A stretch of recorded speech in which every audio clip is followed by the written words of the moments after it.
खोल देगी और शायद इस वीडियो को देखने के बाद आपकी आंखों से आंसू भी निकल आए।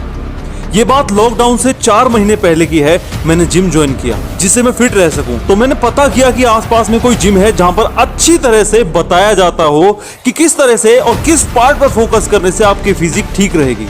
मींस जहां पर अच्छे ट्रेनर्स हों। वहां पर एक लड़की आया करती थी जो कि वहां पर पार्ट टाइम जॉब करती थी, यानी वो सुबह और शाम दोनों टाइम जिम में ट्रेनिंग देती थी। उस लड़की का नेचर इतना अच्छा था कि चाहे कोई भी हो उसे खुलकर एक्सप्लेन करती थी कि आपको सही तरीके से एक्सरसाइज कैसे करनी चाहिए।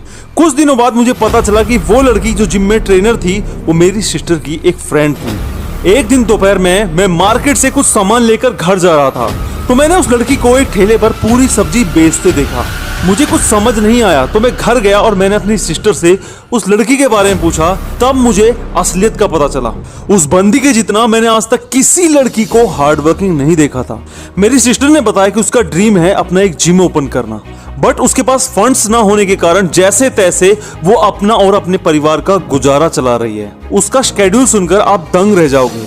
सुबह के 6 बजे से 10 बजे तक जिम में ट्रेनिंग देना और फिर घर जाकर काम करना, फिर पूरी सब्जी की तैयारी करना और फिर से 12 बजे से 3 बजे तक ठेले पर अपनी माँ के साथ पूरी बेचना और फिर शाम को 5 से 8 बजे तक जिम में ट्रेनिंग देना। और मेरी आंखें और कान तब सन्न हो गए जब मुझे यह पता चला कि बंदी का भाई और उसके पापा भी हैं, बट पापा हमेशा ड्रिंक करके पड़े रहते हैं और भाई अलग घर लेकर अपनी बीवी और बच्चों के साथ रहता है। मतलब जिन माँ बाप ने पैदा किया हम उनको गरीबी में छोड़कर कैसे रह सकते हैं? क्या उस लड़के के दिल में एक बार भी नहीं आता होगा कि मैं अपने माँ बाप और बहन के साथ रहूं? यार अगर सच बताऊं ना तो ऐसी औलाद से औलाद का ना होना ही सही है। बट यार वो बंदी कैसे इतनी मेहनत और स्ट्रगल करके अपनी माँ और पापा का साथ दे रही थी और साथ में अपने पैशन को भी फॉलो कर रही थी। दोस्तों यह लड़की उन सब लड़कों और लड़कियों के लिए परफेक्ट एग्जाम्पल है जो सिर्फ अपना काम करने के लिए भी घर वालों से बहाना बनाते हैं। कुछ लोग बहाने बनाते हैं कि मेरे पास ये फैसिलिटीज नहीं थी तभी तो मैं कामयाब नहीं हो पाया, और कुछ लोग कामयाब नहीं हो पाते हैं तो अपने माँ बाप को कोसना शुरू कर देते हैं कि हम कामयाब सिर्फ और सिर्फ तुम्हारी वजह से नहीं हो पाए। उन लोगों को इस बंदी से कुछ सीखना चाहिए। अब जो मैं कहने जा रहा हूँ उसे सुनकर शायद तुम्हें बहुत ज्यादा बुरा लग सकता है। अबे सुनो, तुम सिर्फ और सिर्फ अपनी नाकामयाबी को अपने भगवान जैसे माँ बाप पर थोप कर उन्हें और दुखी कर सकते हो। अगर तुम्हारे अंदर हिम्मत है तो उठो और अपने आप से कहो कि आज से बहाने बनाने बंद और काम शुरू। ध्यान रखना, जिन लोगों ने बहाने बनाए हैं सक्सेस उनको कभी नहीं मिली है।